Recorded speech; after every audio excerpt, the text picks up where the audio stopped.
Hello everyone, Helen here. How are you doing? I hope you're okay, and thanks for joining me today. You can see I am in the camper van, so we're off on a trip. This is a trip that my husband Phil and I made last October, end of last October 2023, and I've just got around to putting all the video together and making this, and it's going to be in two parts actually. There was too much to fit into one episode, so the other one will be coming at some point. So it's a little bit out of order, isn't it? Because I've already taken you on the December camper van trip, the little one we did just before Christmas. But yes, today we're off to North Yorkshire. So we did have a lovely time, but it was a very wet trip. It rained, well, not all the time. It's just that by the end of it, it just felt like it had rained the whole time. There were some gaps in the rain, but we did visit some very interesting places, and I'm looking forward to taking you along and telling you a bit about them. And you can keep your eye out because you might spot Columba the spider as well. So if you watch the trip from last summer when we went up to Scottish Islands and Highlands and things, you'll know all about Columba the spider. And then I made a little crocheted one, so he comes along with us as well on our trips. And so you might see him just sitting in some of the places that we visited. So let's go. Off we go in the camper van. And for this trip, we actually managed to get away first thing in the morning, mainly because we'd arranged to meet up with friends for lunch.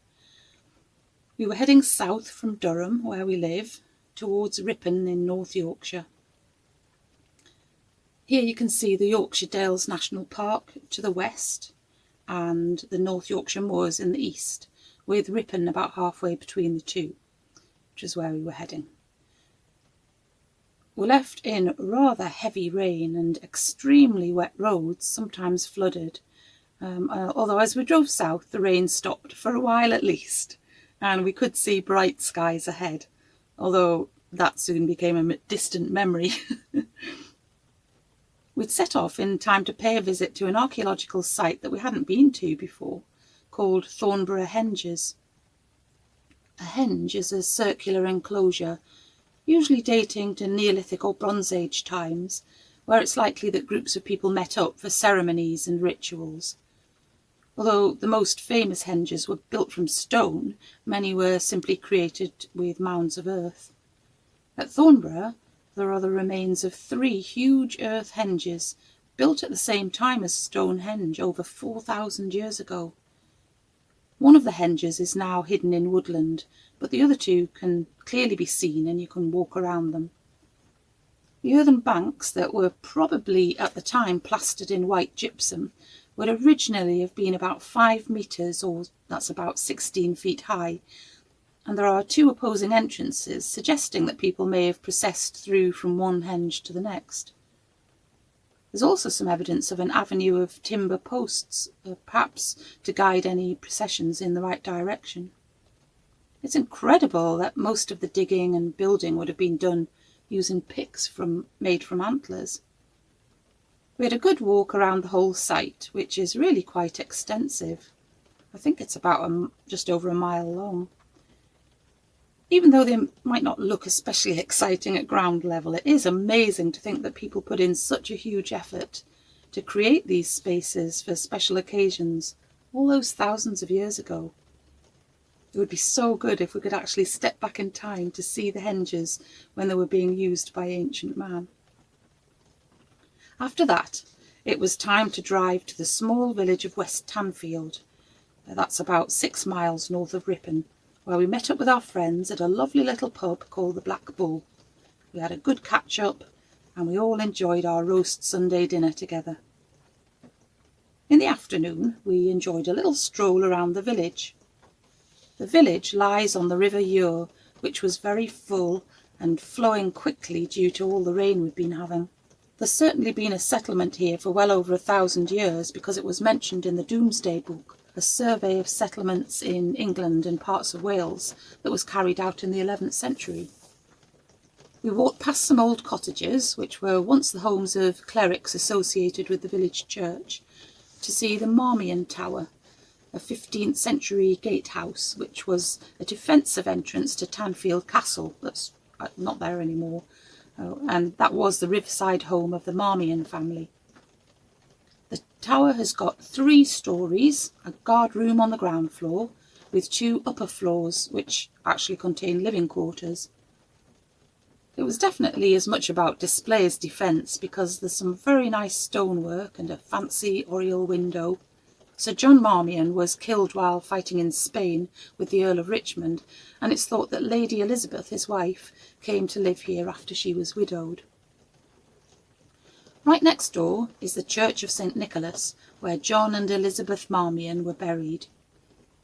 Their tomb is thought to be the only example of its kind in England, a wrought iron hearse with pricket candles at the corners. The tomb is made from Derbyshire alabaster.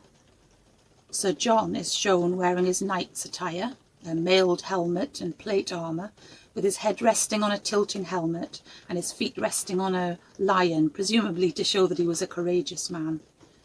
His wife's head rests on cushions, supported by angels, and her feet are resting on a dog. I wonder if she had a dog as a pet. The church has been on this site since the late 12th century, rebuilt in the 15th century and restored during Victorian times. But there's still some of the original stonework to be found in 1 or 2 places inside the church. Next, we decided to go and visit the village of Masham.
Once in Masham, we headed for a little cafe in the main square, appropriately called the Cafe on the Square. And I really enjoyed my scone with jam and cream, and I decided to try jam on top of cream on one and cream on top of jam on the other.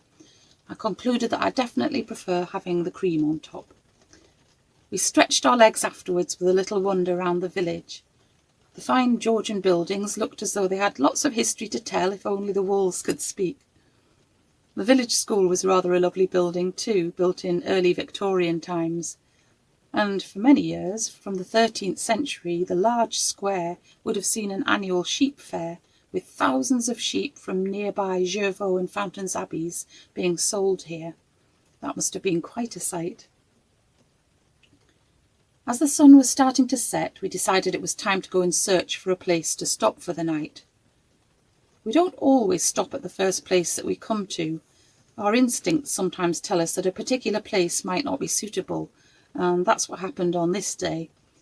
We went to a place recommended on the website that we use, but although there were no signs saying that overnight parking wasn't allowed, there were lots of signs saying that CCTV was being used, so we decided to move on.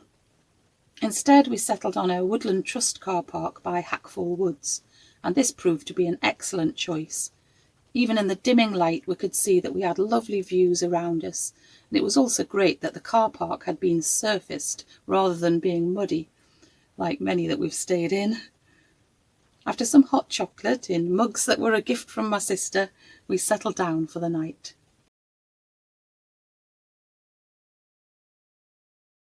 It rained all through the night, although the view across the vale was fairly clear when we went out to explore in the morning. There was a useful information board telling us what we should be able to see, as well as a board showing the different walks through the woods. So we chose a walk and off we went. We were promised grottos and glades, follies and waterfalls, because although Hackfall appears to be a natural wood, it's actually a landscape moulded by people. A famous landscaper called John Astleby, and I'll be mentioning him again later, bought Hackfall in 1731. In the 1750s, John's son William set about transforming Hackfall into an ornamental landscape that would appear completely natural to the visitor. The woods eventually fell into decline, but in recent years it's been restored to its former glory, aided by the sketches and diaries of romantic landscape artists such as Turner, who loved to visit the woods along with many other 18th century artists and tourists. We were a bit sad that we couldn't get the fountain in the fountain pond to work, despite a sign saying that it had been restored to full working order in 2010. It's a gravity-fed system which involves pushing the pump up and down 6 to 10 times in order to activate the fountain, which should shoot up out of the island in the centre of the pond. But however hard Phil tried, it just didn't want to work.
Returning to the van, and with the rain still holding off but the grey clouds gathering, we drove towards Fountains Abbey.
as we arrived at Fountains Abbey, we went straight to the cafe, a very pleasant place to take some refreshments. And as I often do, I chose a fresh cheese scone, which was warm and really nice. The Abbey is set in a large estate, which is a wonderful place to take a walk when the weather's being kind, but not so good on a rather damp day, which this turned out to be. It started raining just as we left the cafe, and I don't think it actually properly stopped raining for a couple of days. We walked along to the Abbey, and for much of the way, all you can see is the top part of the Abbey church, because the whole Abbey is set down in a sheltered hollow, where the River Skell runs through. It's not until the path has taken you downhill that the whole of the Abbey site is revealed. Normally there's a very idyllic atmosphere, although less so on a damp, miserable day, but whatever the weather, the remains of this ancient Abbey are always impressive. We took shelter to begin with by looking around the little gatehouse exhibition, which gives a very good overview of the Abbey's long history. The gatehouse was where everyone passed through to reach the inner court of the Abbey under the watchful eye of a porter, whose jobs included taking guests to their accommodation, men only, and giving food to the poor at the Abbey gates. Inside there's a scale model of what the Abbey would have looked like in its heyday, with excellent labelling to show what the different buildings were used for, which is useful when you come to wander round the ruins.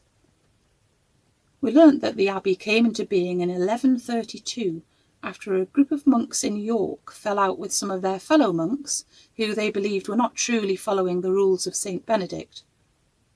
Archbishop Thurston of York gifted some land to the monks in the Skell Valley, and without his support the monastic community would never have survived. Building soon began on the Abbey, and after 3 years the monks were admitted to the Cistercian order. In the Cistercian order there were 2 kinds of monks: lay brothers, who wore brown tunics and who would be out all day working in the Abbey estates. They were labourers. I don't know where the labourers comes from, lay brothers, maybe it does. And there were the choir monks, who wore white tunics and whose day was largely spent in prayer and meditation. There were several prayer services throughout each day that the choir monks attended, beginning at first light with Lauds, then Prime, and ending with Vespers and Compline. There were some very low points in the Abbey's history, caused by crop failures, raiding Scots, the Black Death, and serious financial difficulties, but overall Fountains became the wealthiest Cistercian abbey in the country, partly due to it becoming the leader exporter of Cistercian wool. Buyers came from far afield, from places such as Flanders and Italy, to purchase the top quality fleeces. Fountains owned 18,000 sheep across its farms. This wealth made it very attractive in the 1530s to Henry VIII's commissioners, who had to report on the assets of each monastery in the land, and Fountains was dismantled and dissolved in 1539. However, it's not too difficult to imagine how grand and impressive it must have been when it was a working monastery.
It was lovely to return to the warmth of the restaurant for some lunch, We thoroughly enjoyed our soup and pasty as we dried off and warmed up.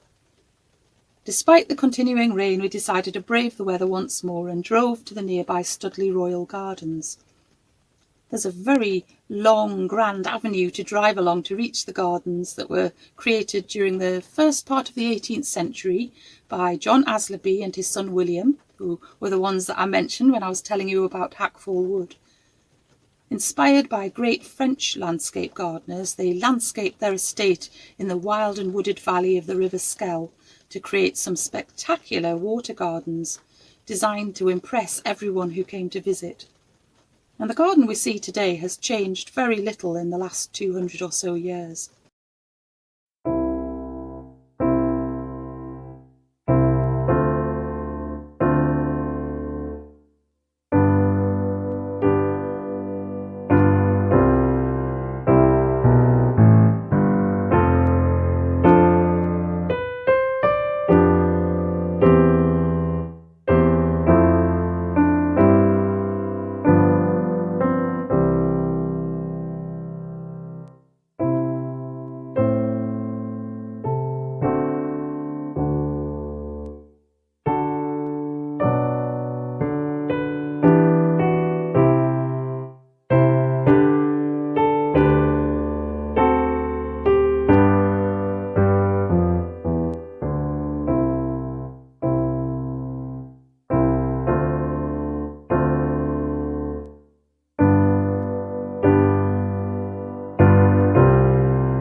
As we prepared to leave the gardens, after a quick cup of tea and shortbread biscuit in the cafe, we got there just before it closed, we spotted one of the many deer that live in the grounds. I think this one is a red deer, though do correct me if I'm wrong. We then drove out of the gardens, back along the long drive, and off to find a spot to park in for the night. The rain continued relentlessly all through the night, though the grassy patch we parked on for the night just off a minor road seemed fairly well drained and not too muddy, and we found it to be a very nice, quiet place to spend the night. After the brief appearance of a ghost, it was the morning of Halloween after all, we set off in search of some indoor places of interest in the small city of Ripon, actually the second smallest city in England. As we approached the centre of the city, it was easy to spot the cathedral, and in fact the road took us right past it. We had no difficulty finding somewhere to park, and we then walked the short distance to the cathedral. The cathedral is dedicated to St Wilfrid, who was the founder of the first church here in the later years of the 7th century. One of the remarkable things about Ripon's cathedral is that the crypt of the very first building here still remains intact. After the destruction of St Wilfrid's church by Vikings in 950, and again by the Normans soon after 1066, building of a new cathedral began, although most of the building we see today was built 100 or so years later in 1181 in a style called the Norman transitional style. Another interesting fact about Ripon Cathedral is that the author Lewis Carroll, who wrote Alice's Adventures in Wonderland, spent several years here as a young man, while his father was a canon of the cathedral from 1852 to 58. It's believed that the wooden carvings in the central part of the cathedral, the choir, may have been Lewis's inspiration for some of the strange creatures that he included in his famous story. I was also very amused to see, high up above where the choir sits, a wooden hand that's sometimes used to conduct the choir if the choir master is up in the organ loft. I'd love to see the conducting hand in action.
Just outside the cathedral, we stopped to read an information board telling us some interesting facts about Ripon, such as its ancient tradition that's been carried out daily for over 1,200 years, where the hornblower, originally called the wakeman, blows a ceremonial horn in the marketplace at 9 o'clock every night, telling everyone that the wakeman would be keeping order in the city throughout the night. Also in the market square there is the tallest freestanding monumental obelisk in England, which has been there since the 1780s and which has a model of a ceremonial horn on the top. The town hall, originally the assembly rooms, was built in 1799 and displays Ripon's motto, "Except ye, Lord, keep the city, ye wakeman waketh in vain," which is actually taken from the Bible, from Psalm 127. Another interesting little building is the cabmen's shelter, placed there in 1911 for taxi cabmen who were waiting for customers. We had lunch in a cafe with a clear view across to the cathedral. That was very nice, and that is actually where I'm going to leave you for this time. And yeah, we're really, we're thoroughly enjoyed the places that we've been to. It's just, when the rain keeps falling, and I don't know if you've been able to hear the rain. It's actually raining today as I sit here. Quite heavily actually at times. I don't know if it's come through while I've been chatting to you. But anyway, as I say, I'm going to leave it there for today, and we'll return to the rest of that trip another time. And until I see you again, keep nice and busy, look after yourself. I will be back again ever so soon. Okay then, bye.